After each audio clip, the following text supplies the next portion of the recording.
Epstein worked for the CIA.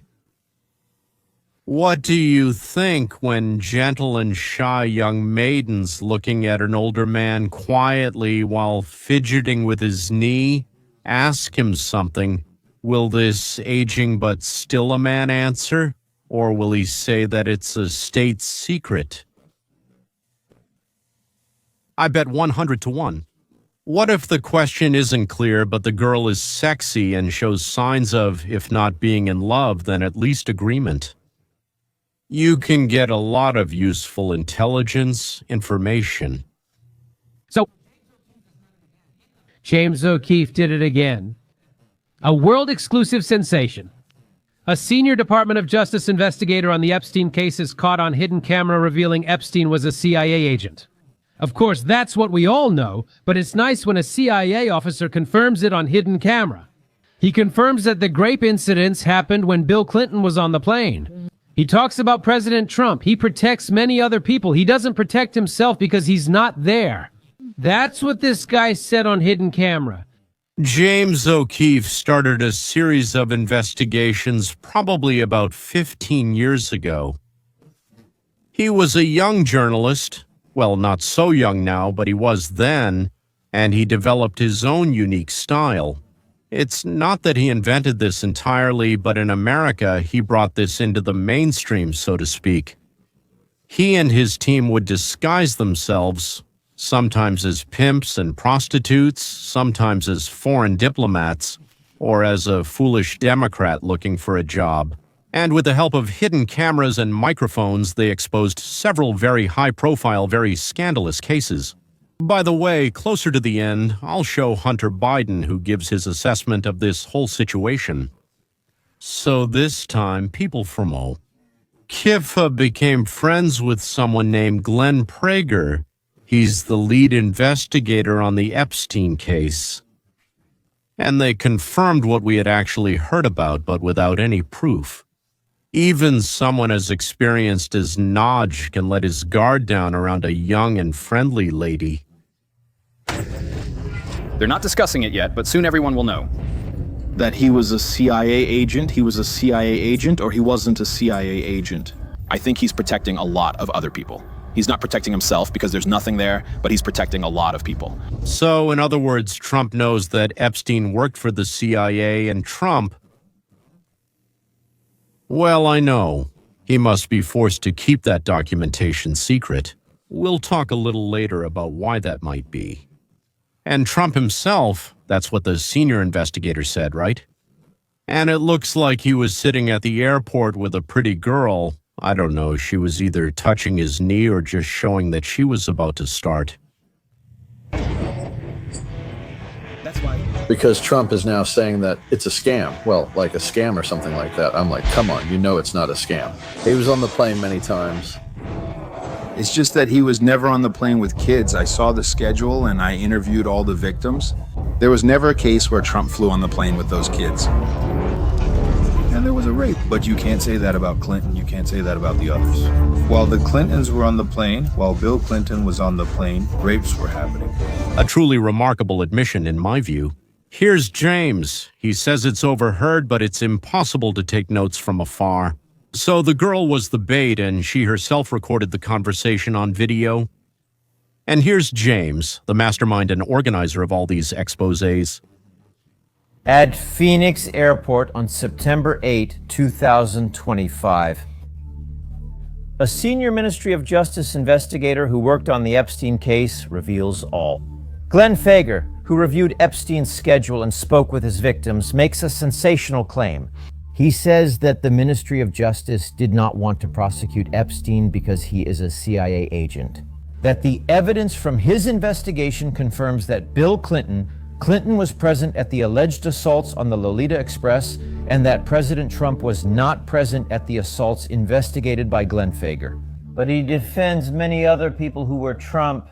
The investigator said. He defends a whole range of people.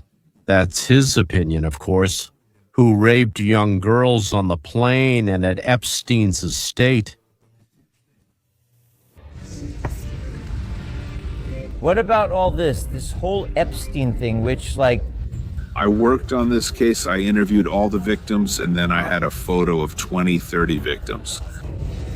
You know, in Palm Beach, I was doing interviews and working on this and stuff like that. And then we were about to go to trial. They would have flipped out, but Epstein paid them off, and they were just sweet kids. He paid their families, who were all poor, between $150,000 and $500,000. Nothing in the world, this guy. Prager describes there how the victims he interviewed were bribed by Epstein right before the trial. Prager spent over 20 years as an investigator at the Department of Justice.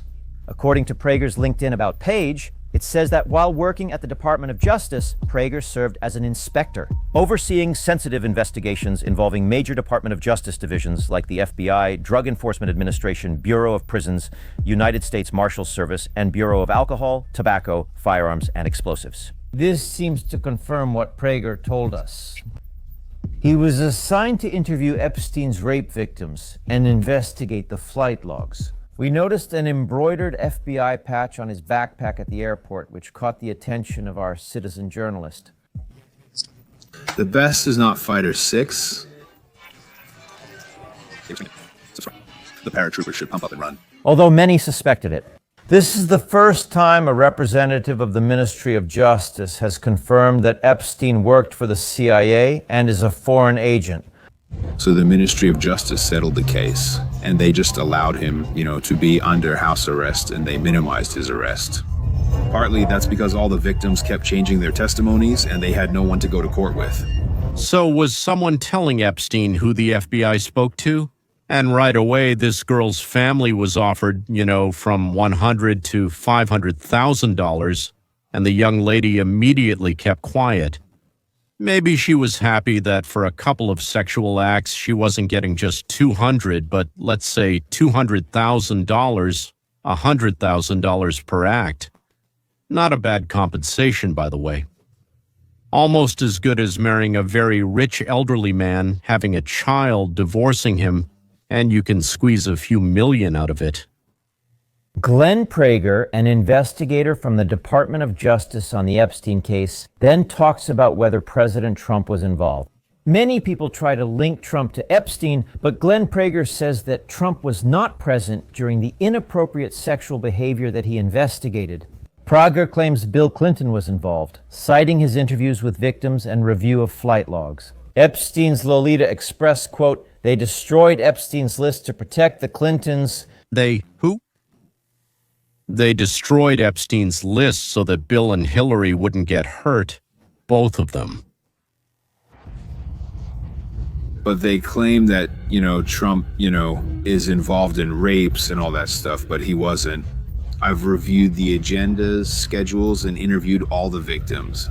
There was never a case where Trump was on the plane with those kids. And there was a rape, but you can't say that about Clinton or the others. I remember that it was hushed up because I know that the Clintons were there and the Clintons were there 100%. And while the Clintons were on the plane, while Bill Clinton was on the plane, rapes were happening. And that's what I'm talking about. Trump, although there were a lot of flights and all that and on the island and everything, he was never there during any alleged rape, but Clinton definitely was. And that's where the big treasure was. A Justice Department investigator in Trump's Justice Department says that although Trump may not have been present during the crimes Prager investigated, it's clear that Trump is protecting many people. I don't know what's new, what I've never seen before, that he's so hesitant to show what's happening now. But the release of these files is strange. I think he's protecting a lot of other people. It's not that he's protecting himself because there's nothing there, but he's protecting a lot of people. The citizen journalist boarded American Airlines flight No. 1634 and landed in Washington on Monday at 8 p.m., after which he went to dinner with this investigator from the Department of Justice at a restaurant called Blue Duck Tavern. Glen Prager doesn't like that Trump said the Epstein scandal is a hoax, but he also says that according to the evidence from his investigation, Trump isn't covering for himself. Because Trump is now saying it's a hoax, so this case is like a hoax or something. Come on, it's not a hoax. He does a lot and talks nonsense. He was on the plane many times. He was never on the plane with them. People try to link him and claim he's hiding something, but that's false. Now, this is very good for President Trump and apparently clears him of any accusations that he did anything inappropriate himself. The dinner lasted an hour and 45 minutes, during which the Justice Department investigator shared information with the stranger that FBI and Justice Department leaders hadn't disclosed. Yeah. Sit a pretty girl down looking at a middle-aged man, not Alain Delon, let's say, but someone from Raja, yes, with silent admiration, with silent adoration. And he'll tell everything, he'll tell it all. Just like Epstein did, giving girls topics to talk about. And then there were cameras everywhere, really. In the ceiling, at least half a dozen in the bathroom, in toys, in books, in clocks, in lamps. Everywhere, everywhere. That Prager revealed more information about PragerU, revealed more information about Trump's wavering regarding full transparency in the Epstein case. He provided us with some details about internal discontent against FBI Director Kash Patel within the FBI, and he spoke in detail about the developing conflict between Kash Patel and Attorney General Pam Bondi. That is, not everything is perfect in the kingdom of Patel and Bondi. But by the way, we know that too.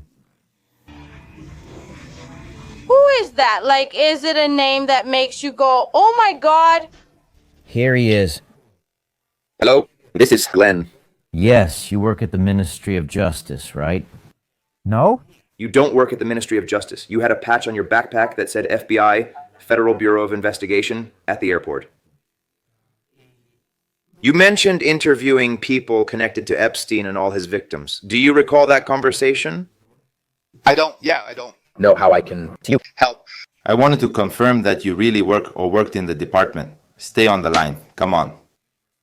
Let's try calling him again. Glenn, I'm not talking to you. Well, I'm not for anyone. I'm not talking to you. What is it, you? You've already talked to my friend. All right, now stop talking. I don't know who you are. I don't know what. I'm a journalist. I need your help, sir. I'm not speaking to you or any journalists. You chose An interview with Epstein's victims? I can't talk to you. Sir. After the story aired, I wanted to emphasize how touching it was for me to see Erica Kirk standing on stage. In front of those 74,000 people at the stadium, she said that she forgives the murderer who killed her husband, Charlie Kirk. I actually took this photo, standing right in front of her when she said it, and I was crying. The people standing next to me were crying too. For several days after that Sunday, I realized that it's just as important to forgive those who have sinned against us. For us, the living, to achieve justice and accountability for the villains who are destroying this country behind the scenes. I think the investigator didn't just get a slap on the wrist, but got hit on the head with a cast iron weight. Here's what he wrote right after it turned out he was being recorded. They approached me in what I considered an informal, unprofessional setting. Yes, that's why you relaxed and told the truth. And later I found out that this person was pretending to be someone else. How dare they conduct a secret investigation while pretending to be someone else? Because the FBI never does that. They never pretend to be someone else when they infiltrate a group to gather evidence, right? They would never do that. Assuming it was just personal talk, I replied similarly, then why make this up? So whenever I'm just having an informal conversation with a stranger, I just make all of it up. Regarding the Epstein case, comments from this exchange shouldn't be taken as accurate statements. Because I'm a liar, that's what he's saying. Or it reflects my actual work behavior or opinion. I want to make sure this misleading interaction doesn't cause confusion. Oh, this is misleading. In Washington, a gaffe is when you're caught telling the truth. I thought it was fake until I saw it. I thought it was fake until I saw that idiot post it like that. He says, please stop calling and texting. It's starting to feel like harassment. Posting any story related to my opinion is misleading and or completely inaccurate. To be absolutely clear, I was not involved in any way and any opinions are based on public information. So here's what he's saying now. Jessica Vaughn, James O'Keefe's spokesperson in Security and Prayers, comments right below this post on Twitter. Rosanna Barr says, great job as always, Roger Stone. This completely matches the research I did for my book, The Clinton War Against Women. The Clinton War Against Women. Me Exa plus a full chapter on Epstein. Luke Rudkowski, a friend of the show, says a lot to Ginny. I don't know who she's talking about. Another conspiracy theory turned out to be true. Luke Rudkowski is doing great work. This got 1,200 likes. It's really kind of like, again, it's sort of exposing nonsense. Did you really need to wait for one of them to mess up while trying to hook up? We all know what happened. No, I mean, I don't need that. But now it gives reporters and everyone else a weapon when they want to go after Kash Patel, or they want to go after Don D, Donald Trump, or Pam Bondi, or Dan Bongino. Now they have a weapon, real solid evidence that this guy is saying these things. So remember here that, first of all, they could just show this video with Kash Patel. This was before he knew he would become the director of the FBI. That's what he told Glenn Beck. So who has, for example, who is holding it now? That's completely... It's all off topic. But who has Jeffrey Epstein. Black Book, that's, I mean, it exists. Oh, that's under the direct control of the FBI director, Like the manifesto from the Nashville school shooting in Catholic schools. We still haven't seen that, right? It's not the Nashville police or department saying they don't want this released. The FBI intervened in this operation and said it won't come out because they're doing this, because it's another government gangster operation. All these local law enforcement agencies receive funding from the Department of Justice and the FBI for the local program. If you don't cooperate, you won't get your millions, and neither will they. That's a lot for these counties. That's how this game works. Is that why you lack the Black Book or manifesto? No. But the Black Book? It's not just... lying there, I mean it. That's the power of Goover multiplied by 10. And for me, that's what I think President Trump should build his campaign on. On the very first day, present the Black Book, and not just that. On the very first day, release all the text messages that we were told were deleted. On the very first day, show the rest of the video with the bomber. On the first day, one reform I discussed in Government Gangsters is creating a central hub for ongoing declassification. That's another thing they do. They overclassify. Too much classification. Classify everything. As a former intelligence community number 2, I'm telling you they overclassify half the materials to protect the deep state. You can't see this, nothing here. Gina was a master at it. That's what they said about the Epstein files. He and Dan Bongino, well, I saw it all. He committed suicide. I saw everything. Release all the records. I don't care if he killed himself. I want to know who went to his island, did things with kids, and is still working there. Hey, why not? Why not release the Black Book Glenn Beck mentions, which he claims is directly controlled by the FBI director? So do you know who's the FBI director now? Why are they discussing the Black Book? Nick Bryant wrote about it and mentioned it on flight logs. That's what they're referring to. Nick Bryant owns the Black Book, and he has more than what's in their folder. We've said before that Nick Bryant had it. And I don't know. I don't remember him getting it from the FBI. So let's take a look. Well, according to the current director of the FBI, in 2023, the person who is now the director of the FBI said that the director of the FBI has all the relevant documents. He has the power of Hoover multiplied by 10, the power of George Edgar Hoover.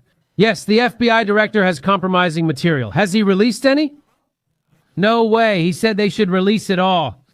The situation does change when people move from the opposition to the ruling caste. He just demanded to pull everything out and show it all.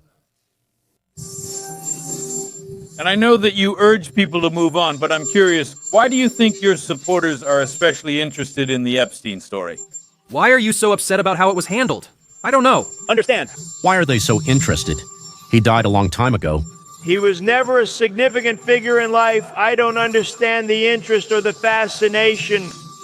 I really don't know. And the reliable information that was provided. And don't forget, we went through years of the Mueller witch hunt and all those different things. The Steele dossier, which was completely fake. All that information was fake. But I don't understand why the Jeffrey Epstein case could be interesting to anyone. It's pretty boring stuff. It's dirty but boring. And I don't understand why it keeps going. I think, really, only rather bad people, including fascists and fake news, want to keep something like this going. Let them provide only reliable information. I say give them anything that's trustworthy. If you ask me where I disagree with Trump, this would probably be one of the first things. Well, one of them, although of course I'm not part of the ruling caste, so to speak.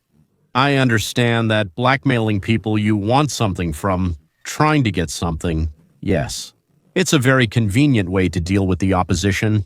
And actually, not just with the opposition, but with your own people too, to keep control. And by publishing it, you can also set up your allies, frame them, and even take down your own allies. I don't know what I would do in that situation. Maybe like how Trump did with Telegram and so on, but I really don't like it.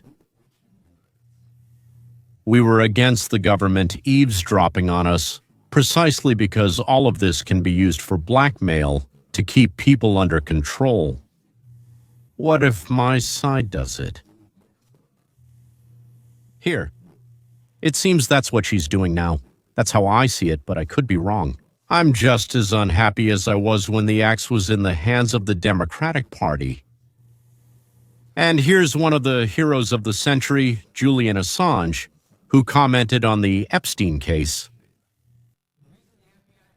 The reason why the FBI didn't allow Epstein's client list to appear in court is that, if that happened, their blackmail would no longer be useful, and the CIA would lose control over all the influential people they've been installing for decades. That's the whole story. The CIA and FBI have worked on their clients for so long, and now they can manipulate them so easily that losing all of this seems, well, wrong to them. Tragic, isn't it? Maybe, again, if I were sitting on Olympus, I would think like they do, but I really hope that I would still be able to hold out and think the way I do now. If you're a criminal, a real criminal, yes, you should be punished. With money, imprisonment, your reputation, you should be punished. But personally, I believe that most laws, whether in political democracies or tyrannies, are not something that reminds us, as they say, of the Quran or the Bible, where not a single word can be changed. If you stole, damaged, broke, or took away someone's property, including their life also belongs to them, yes, the results of their work, their reputation.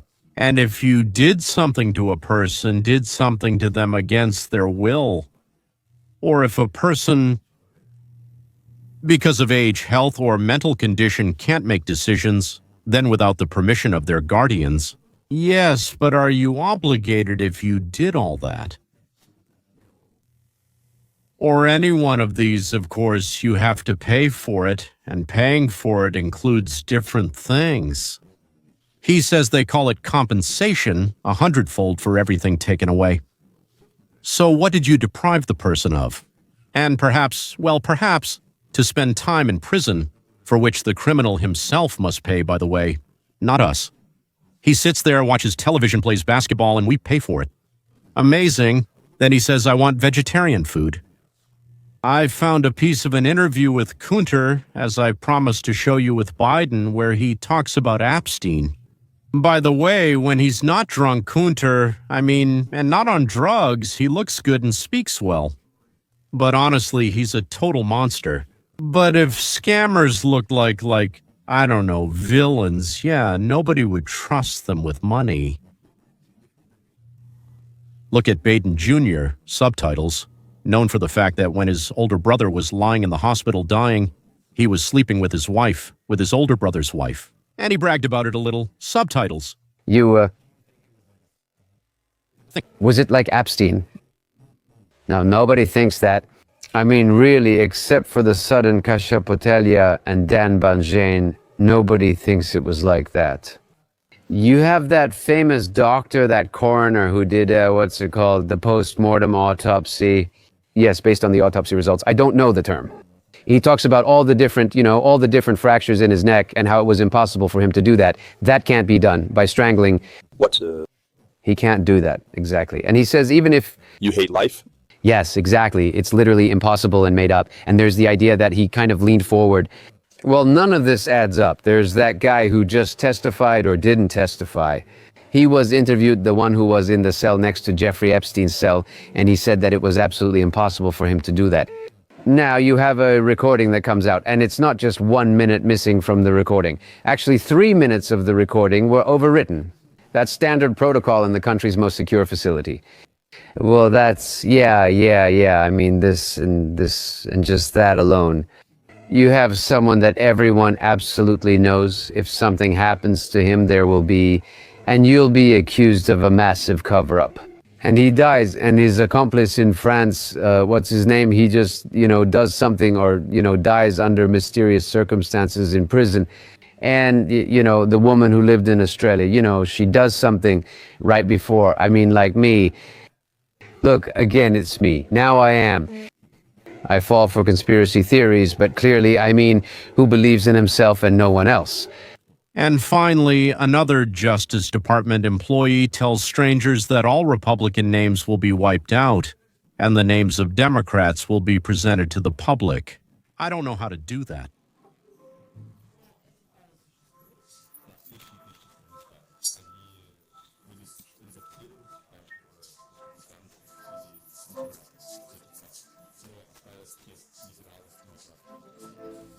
Yes. Who else was involved? She was also recently transferred to a minimum security prison, which goes against the Federal Bureau of Prisons policy. Because she's a convicted sex offender, they're offering her something to keep her quiet. That's what it was.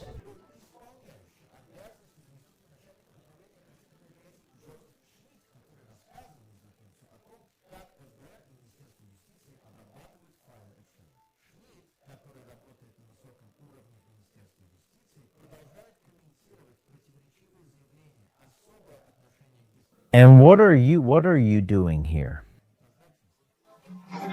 I work at the Ministry of Justice. I've been working there for, 23 years. I'm an analyst.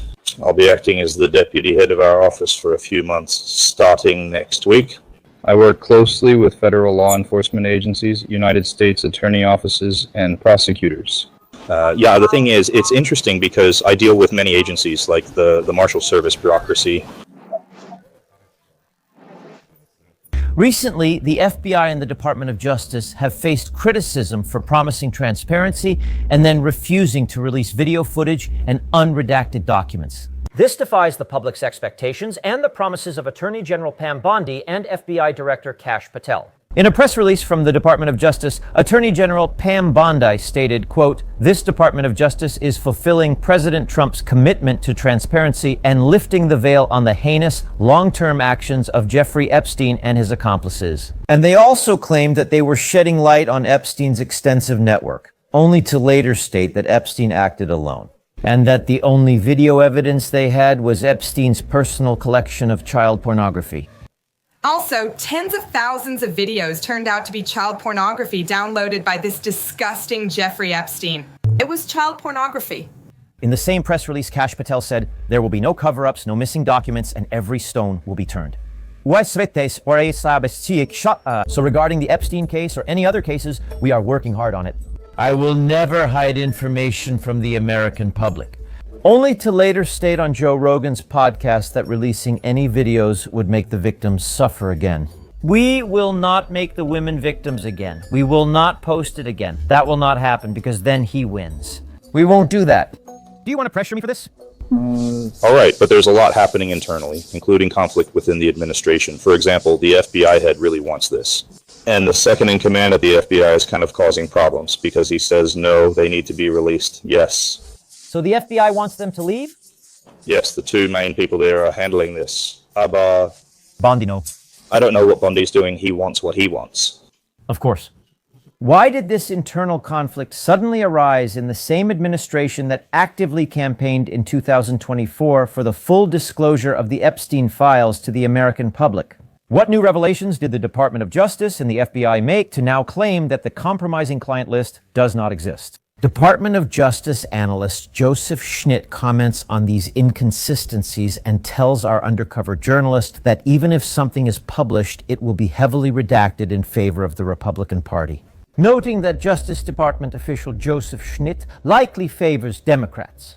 It's funny that Kiev came to the same conclusion as I did, that the speaker is a Democrat, and maybe even guessed that he was being recorded. But the most important thing we've found out, gentlemen, is that Epstein was working for the Central Intelligence Agency. And that means they have copies of everything he recorded, audio, video, everything on his computer. I even think there are recordings of what he said because he used to drag us along with him Phones, and with phones, everything gets recorded, even when you think they're turned off. All right, that's all. Today's story was a bit shocking, but we actually like it when the story is shocking and there's something to talk about, right? Well, still, it would be better if there were fewer of them. Goodbye.